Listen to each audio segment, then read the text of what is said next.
Well, we're back here at the Screen Actors Guild with Ellar Coltrane, one of the most talked about actors of the year. You aged.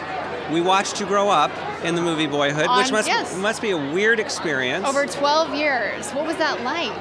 It was incredible. I mean, to have that much time to think about, an art project is really a gift.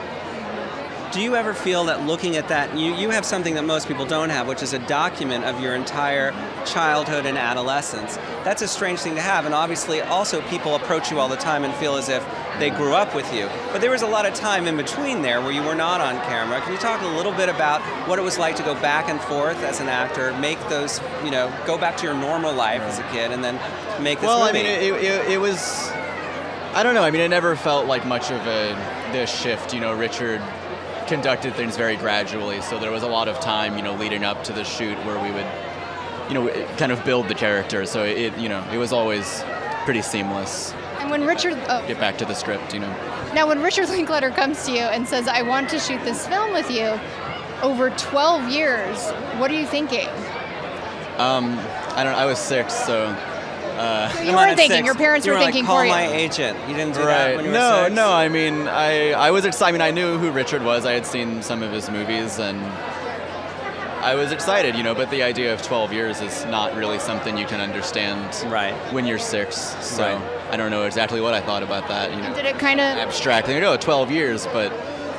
And every time you would come back, as you watch the film, how much preparation did you have? You didn't necessarily know what actors would be joining you again, or did you have a sense far in advance that the situation would change?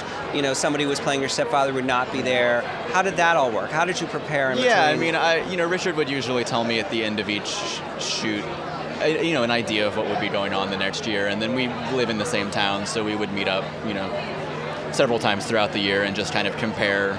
Talk about what was going on in the script and what was going on in my life and how those two might relate.